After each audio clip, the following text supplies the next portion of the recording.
আসসালামু আলাইকুম।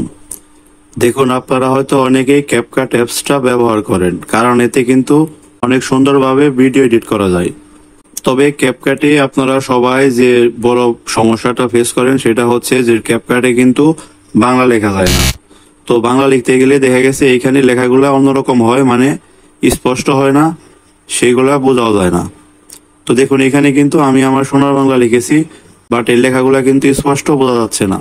তো আমি আজকে আপনাদেরকে দুইটা পদ্ধতি দেখাবো। তো দুইটা পদ্ধতি কার্যকর এবং গুরুত্বপূর্ণ। আপনারা যদি চান তাহলে দুইটা পদ্ধতি শিখে রাখতে পারেন, কারণ অনেক সময় আছে যে অ্যাপসগুলো আপডেট হওয়ার পর কিছু কিছু সেটিংসে পরিবর্তন আসে, যার কারণে আপনারা সব সময় সব ট্রিক্স কিন্তু কাজে লাগাতে পারেন না। সেক্ষেত্রে আপনারা যদি দুইটা ট্রিক্সই শিখে রাখেন তাহলে অবশ্যই আপনাদের উপকারে আসবে।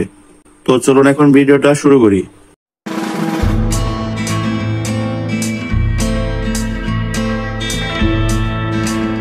তো ভিডিওর শুরুতে আমি যেমনটা দেখিয়েছিলাম যে ক্যাপকাটে বাংলা লিখলে পরে এইরকমটা আসে। তো আপনারা জাস্ট নিচের দিকটা ফলো করবেন। এইখানে আপনারা স্পষ্টভাবে লিখবেন যে আপনারা আসলে ভিডিওতে কি লিখতে চান। তো দেখুন, নিচের দিকে আমি লিখেছি আমার সোনার বাংলা। উপরে যাই আসুক ওই দিকে আপনার খেয়াল করার প্রয়োজন নেই। তো এখন এইখানে যে টিক মার্ক আছে এর উপর ট্যাপ করে দেবেন। তারপর এখান থেকে জাস্ট আপনারা ব্যাক আসবেন।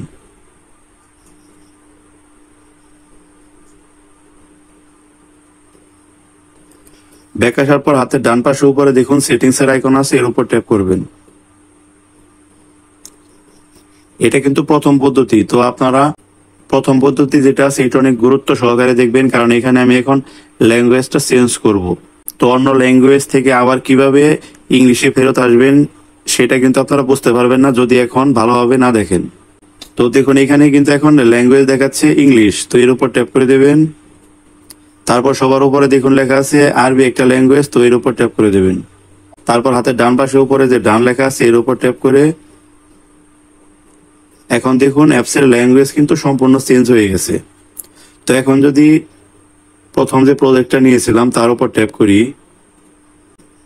এখন দেখুন লেখাগুলা কিন্তু স্পষ্ট বোঝা যাচ্ছে।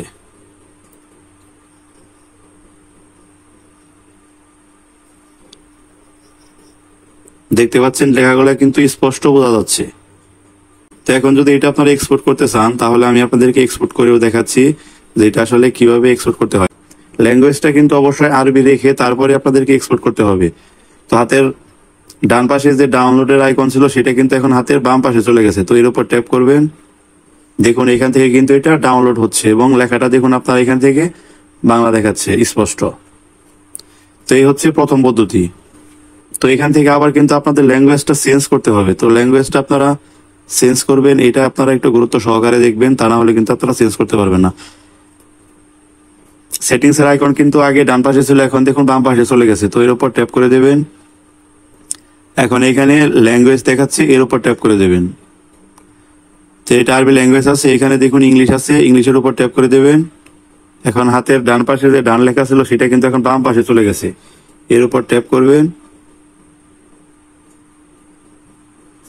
এখন দেখুন ল্যাঙ্গুয়েজটা কিন্তু আবার আগের মতো ইংলিশ আসছে। এখন যদি এই প্রজেক্টটা ওপেন করে আমি আপনাদেরকে দেখাই, দেখুন লেখাটা কিন্তু আবার আগের মতো হয়ে গেছে। কাজে আপনারা আরবি ল্যাঙ্গুয়েজ থাকা অবস্থায় ভিডিও এক্সপোর্ট করবেন। তো যাই হোক, এই গেল প্রথম পদ্ধতি। তো এখন আমি দ্বিতীয় পদ্ধতিটা আপনাদেরকে দেখাবো। তো এটা আগে এখান থেকে আমি ডিলিট করে দিচ্ছি।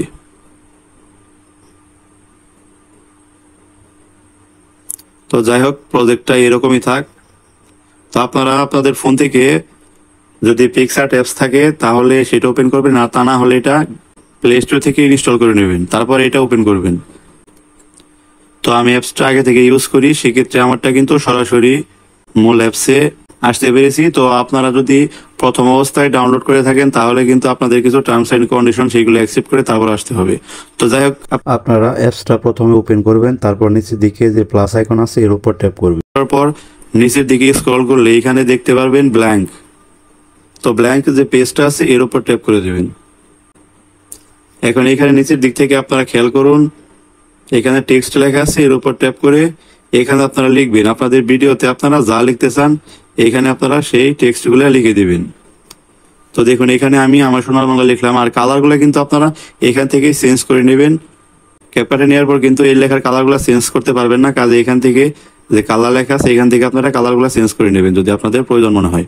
তো তারপর হাতে ডান পাশ উপরে যে টিক মার্ক আছে এটাতে দিয়ে আপনারা যে ডাউনলোডের আইকন আছে এর উপর ট্যাপ করে দেবেন। তো এটা কিন্তু গ্যালারিতে সেভ হয়ে গেছে। এখন এখান থেকে আপনারা জাস্ট ব্যাক চলে এসে আবার আপনারা আপনাদের যে ক্যাপকাটের প্রজেক্টটা নিয়েছিলেন সেটা ওপেন করবেন।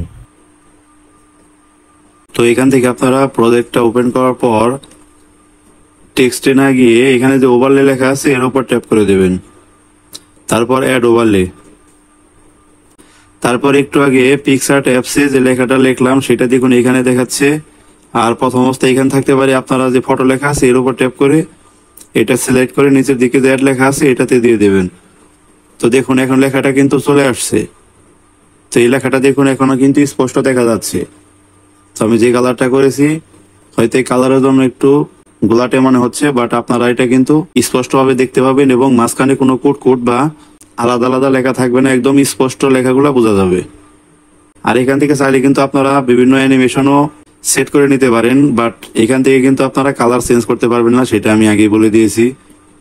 তো যাই হোক আপনারা আপনাদের ইচ্ছা মতো ব্যবহার করবেন এবং এখান থেকে এক্সপোর্ট করতে আপনাদের ল্যাঙ্গুয়েজ চেঞ্জ করার কোনো প্রয়োজন নেই, জাস্ট এখান থেকে আপনারা এটা এক্সপোর্ট করে নেবেন। তো দুইটা পদ্ধতির মধ্যে আপনার কাছে কোনটা ভালো লেগেছে অবশ্যই কমেন্টে জানাবেন।